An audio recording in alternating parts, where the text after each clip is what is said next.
Shalom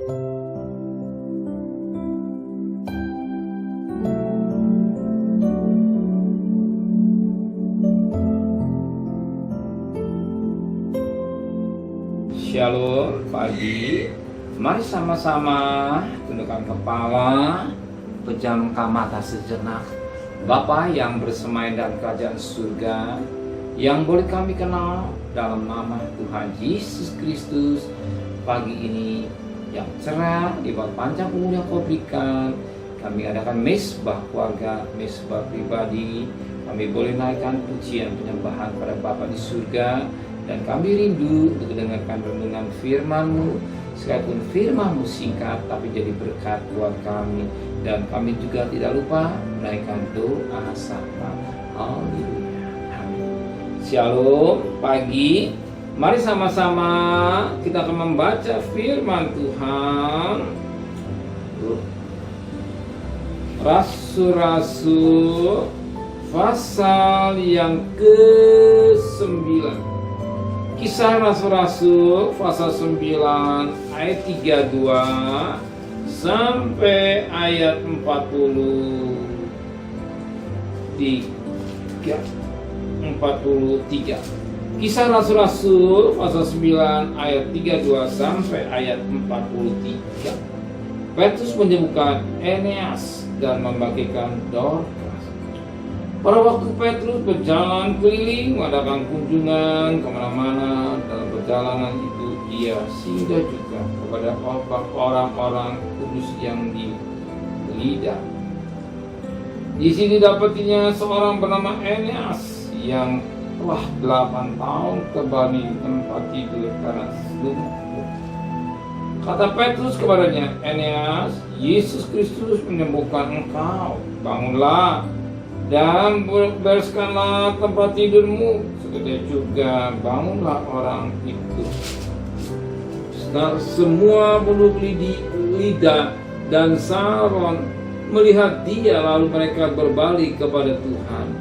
Di Yope ada seorang murid perempuan yang Tabita, dalam bahasa Yunani Dorcas. Perempuan itu banyak sekali berbuat baik dan memberi sedekah. Tapi waktu itu sakit lalu meninggal, dan setelah dimandikan mayatnya dibaringkan di ruang atap. Lida dekat dengan Yope. Ketika murid-murid mendengar bahwa Petrus ada di Lida, mereka menyuruh 2 orang kepadanya dengan permintaan, segeralah datang ke tempat kami.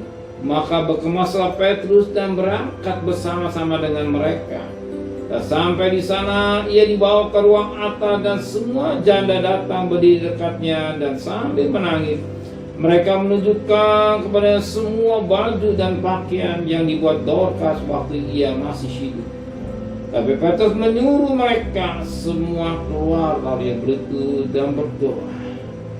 Kemudian berpaling ke mayat itu dan berkata, Tabita, bangkitlah.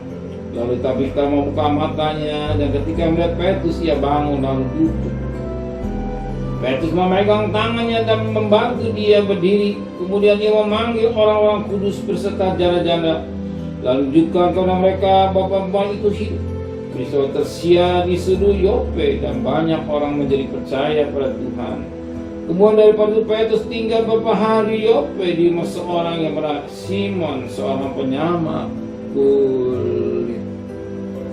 Kita perhatikan firman Tuhan yang baik pagi ini. Kita lihat seorang pribadi yang buat baik dan banyak memberi sedekah. Satu ketika mengalami masalah, dikatakan dalam firman Tuhan meninggal. Tapi kita perhatikan firman Tuhan yang baik pada ayat 3. Di Yope ada seorang murid perempuan bernama Tabita, dalam bahasa Yunani Dorcas. Perempuan itu banyak sekali berbuat baik dan memberi sedekah. Betapa indah firman Tuhan. Perempuan itu banyak sekali berbuat baik dan memberi sedekah. Ciri orang yang mengasihi Tuhan, dia pasti banyak berkorban dan memberi sedekah. Ciri orang yang mengasihi Tuhan, dia berbuat baik. Selama kesempatan masih bernapas, kita sebagai anak Tuhan, kita merasakan kebaikan Tuhan, kita merasakan kasih Tuhan. Tuhan telah berbuat baik kepada kita. Dia sudah menyelamatkan kita dari lumpur dosa menjadi miliknya, supaya setiap pribadi yang percaya pada Dia boleh selamat. Sudah merasakan bahwa Yesus bukan pribadi yang baik. Di mana kebaikannya? Ketika di Kalvari Dia berkata, Bapa, ampuni dia. Dia tidak tahu apa yang dia berbuat. Yang jelas Yesus tahu, tapi dia tidak mengerti. Dia mengurus, memerintahkan Bapaknya mengirim pasukan malaikat yang membunuh mereka. Tidak. Kenapa? Kasih. Inilah perbuatan baik. Biar kita sebagai orang yang percaya, kita belajar seperti Yesus memiliki berbuat baik dalam kasih. Kasih dan juga banyak memberi kasih, juga berkorban pada mereka yang membutuhkan. Yang membutuhkannya, kita berkorban sebagaimana Yesus dijadikan miskin, juga kaya dalam kemiskinan. Tapi mampu sisi ajaran Yesus kasih. Apa kasih? Korban. Ya, korban. Baik nanti korban. Memberi sedekah, korban. Dan kita juga bisa berkorban di semen buat istri kita, buat suami kita, buat orang tua kita, buat tetangga kita. Kita sudah merasakan kasih Tuhan, apa yang kita berikan ke mereka yang membutuhkan. Amin. Amin. Mari sama-sama dudukkan kepala, ucapkan kasih. Menteraikan firman hati kami. Kembalikan besok pagi tubuh yang sehat dengan tidak kurang satu apapun juga. Berkati Bapak Presiden, Wakil Presiden, para Menteri, para Gubernur, para Bupati, para Wali Kota, para camat, para lurah, para RW, para RT, para medis, para Wan Polri. Berikan mereka takut pada Tuhan.